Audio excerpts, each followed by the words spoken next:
Good afternoon, everyone, and thanks so much for joining us tonight. I'm Sophie Erber.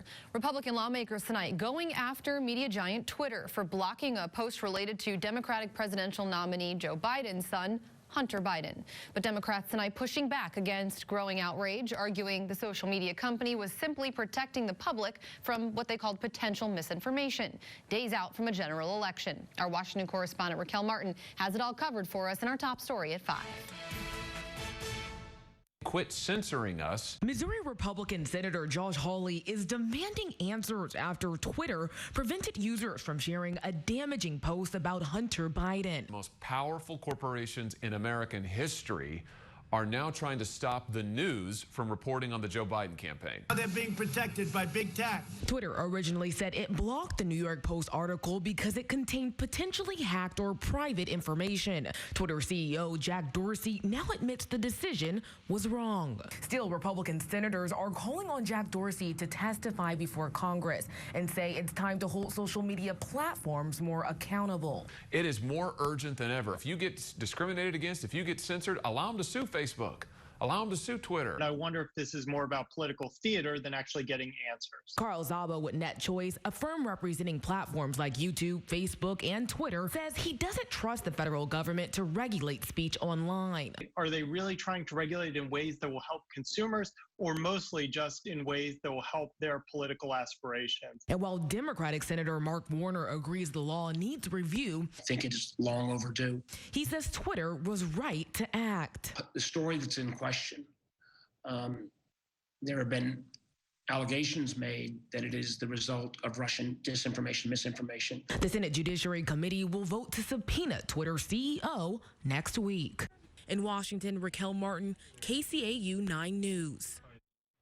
For the 10th time this year, mortgage rates hit a record low. Low interest rates are fueling the housing market, of course, despite the economic impact of the pandemic. We spoke with both Century 21 and Keller Williams here in Siouxland to learn how the local market is keeping up with the demand of home buyers and sellers.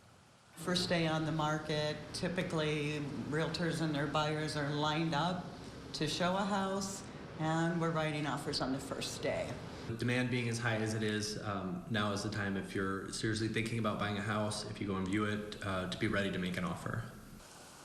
Coming up tonight at 6, we have a full recap on the local market and what realtors are predicting for the future of home buying in 2021. Turning our attention now to the latest COVID-19 numbers here in Siouxland. Woodbury County health officials confirming 3 additional virus-related deaths. The county now passing the 6,600 total case mark as 62 new tests have returned positive. 52 patients are currently in the hospital due to COVID-19 symptoms. In Nebraska, Dakota County tallies 10 new positive tests in the past 24 hours. The county has more than 2,400 positive cases. And in South Dakota, Clay County now reports more than 680 total cases. 96 of those cases are considered to be active. Meanwhile, the Sioux City Community School District tonight reporting 12 new cases of COVID-19 in the past week. The school district's numbers coming out on Fridays. 3 of those cases are among students, 9 among staff members. But even with those cases, no classes were moved to a virtual learning pattern. Nebraska Governor Pete Ricketts tonight tightening some directed health measures in the state to slow the spread of COVID-19. Currently, most of Nebraska is in phase 4 of the reopening process, but next week, a handful of regulations from phase 3 will be making a return. That includes reverting limitations on indoor gatherings to 50% capacity. Ricketts now emphasizing also the importance of wearing a mask. We're not expecting to have a vaccine available till really the end of the year earliest, or more likely earlier next year. So we are going to be managing this for the foreseeable future. So everybody needs to learn the rules around wearing masks. Part of that is, again, why we're not mandating them is because we don't want to build the resistance to it. But as Dr. Lawler described, masks work. We want people to understand when they're supposed to use them, when you're going to be closer than 6 feet. The new DHM also requires hospitals performing elective surgeries to keep at least 10% of their capacity available for COVID-19 patients. All of this goes into effect on Wednesday, October 21st.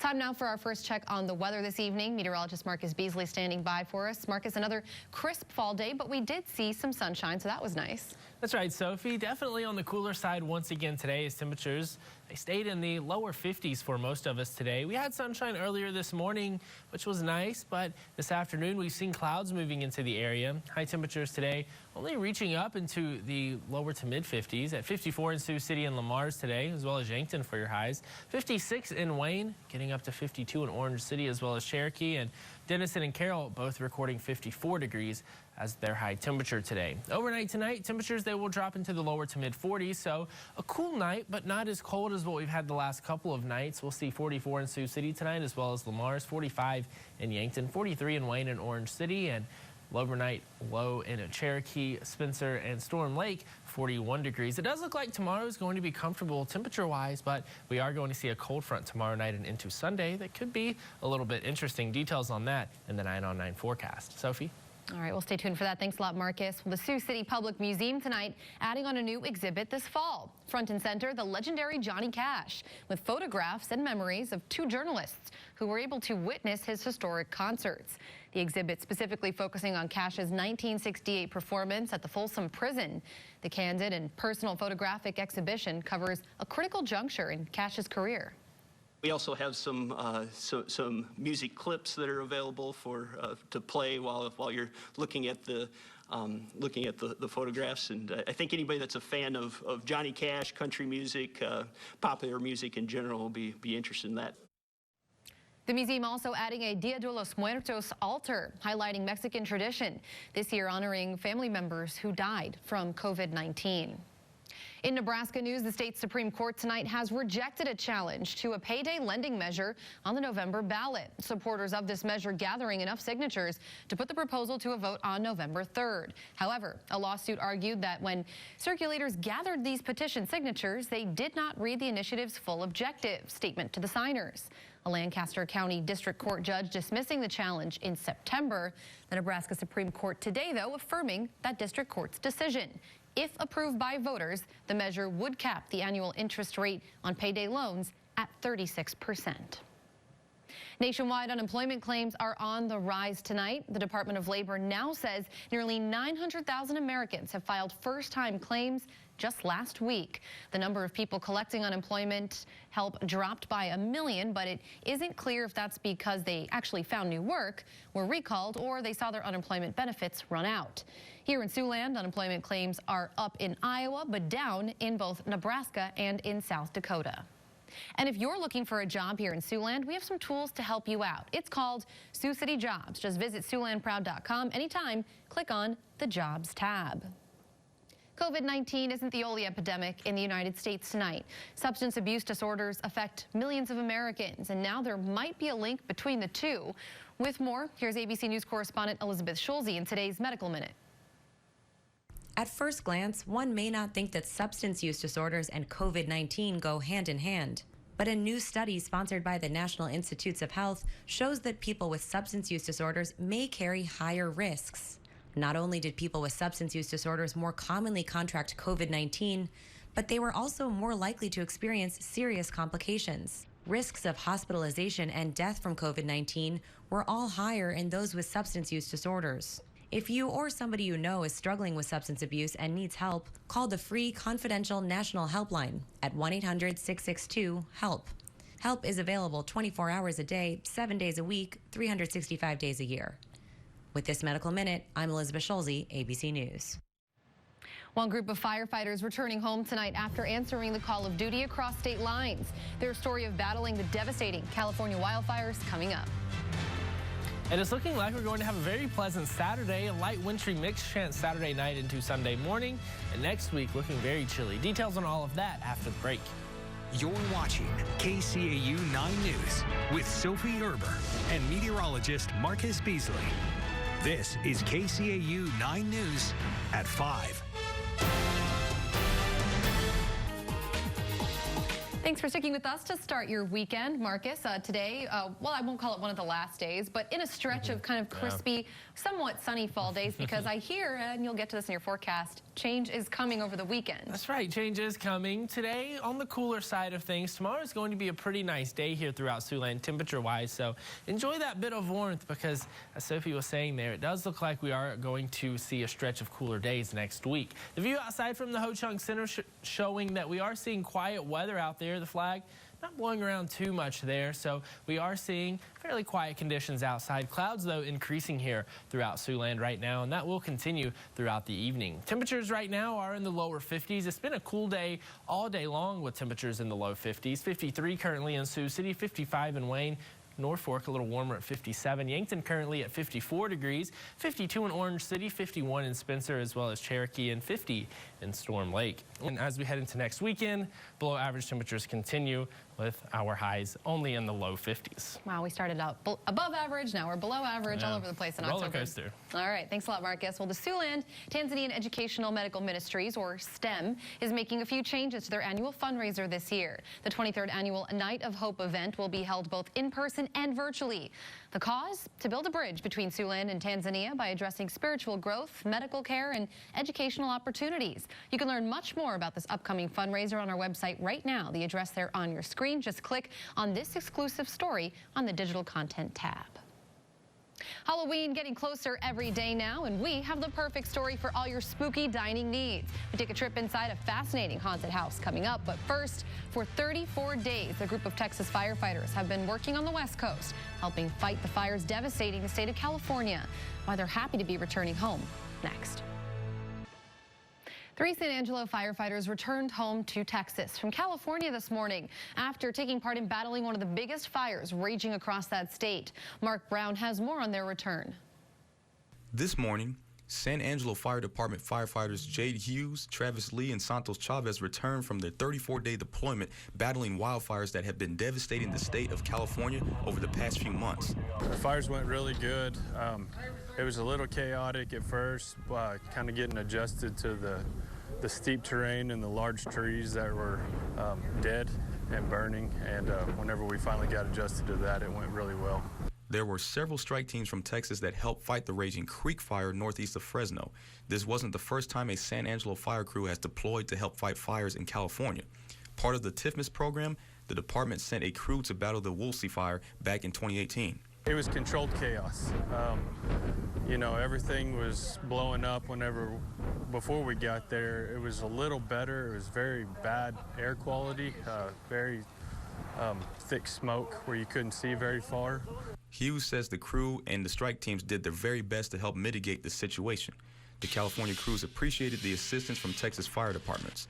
With San Angelo's second trip to California in 2 years, their reputation with the West Coast has increased tremendously. Thank you, San Angelo. Thank you, the community and our families and the chiefs, city manager, mayor, and the governor for allowing us the opportunity to go represent our city of San Angelo and to try to be a good representation of what a small town in Texas can do.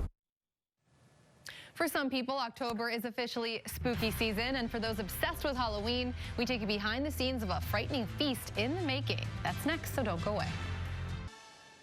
We're just a few weeks away from Halloween, and for those obsessed with that holiday, that means taking everything from costumes to food to the next and creepy level. Jamie Seymour shows us the making of this frightening feast. Dinner is served, but at Electric Playhouse, it's coming with some extra spooky sides. This one is focused specifically on this month of October, poking fun at kind of traditional horror and Halloween tropes, as well as some fall items. The immersive entertainment complex is limited to just dining right now, so the team is bringing the haunted house experience to life through a frightening feast. We were thinking about the haunted house, and we have a lot of haunted house fans on the team, and trying to find a way to, get people engaged with what we do, but also in a way that's safe. Each meal in the 5-course dinner goes through what would be different themes in a haunted house, and using some special effects tricks, they all match the treats diners can indulge in. We have a blood sausage course with a blood course in the visuals. We have a witch's brew soup that's in the witch's cottage. The ghoulish dinner is family friendly, but still has a scare or two to keep you on your toes. CEO John Mark Collins says it's a good way to learn what Electric Playhouse is all about until they can fully reopen. A little bit on the smaller scale with the dinners, but also kind of seeing the creative ways that we infuse the technology into experience. The immersive experience does have limited seating because of the public health order. Tickets are available online. Let's take a live look outside now here in Siouxland. Marcus returns with another check on our forecast through the weekend. Coming up next, stay with us. Before we wrap up here at 5, let's check in first with Tim for what's coming up at 6. He's in the newsroom for us. Hi, Tim. Hey, good afternoon, Sophie. U.S. Secretary of Education Betsy DeVos is in Siouxland today. She's touring the campus of Dordt University. Find out what she's doing here in Iowa, and we'll also get her thoughts about the difficulties that schools are facing during these days in the COVID pandemic. Also coming up at 6 tonight, after getting cut from the cheer squad at her high school, this young lady is now back competing, finding a place on the football field. And it's not as the kicker as we often see sometimes. We'll get her story coming up on World News tonight. And the Iowa Pork Producers Association has named this year's best breaded pork tenderloin in the state of Iowa. This year's big winner is the Prairie Moon on Main in Prairie Bird over by Cedar Rapids. Population about 800. And apparently small towns know something about pork tenderloins. The runner-up comes right here in Siouxland, the Birdie's Burgers and Brews, located at the Hillcrest Golf and Country Club up in Grettinger, Iowa. Town of about 800 there. They're the runner-up, so there's something you'll have to think about putting on your tour of Siouxland, Sophie. I'm a huge foodie, Tim, so I thank you for that. I'm going to have to check those places out, and now I'm suddenly hungry for dinner. Overnight, though, temperature set to drop off, and that trend continuing through our weekend. Yeah, that's right. We're going to see temperatures tonight dropping into the mid-40s, so not quite as cold as this morning. And then tomorrow, we're going to see temperatures in the mid-60s. Chilly on Sunday, though. All right, thanks a lot, Marcus. Thanks you for joining us. I'll see you back here at 6. Good night.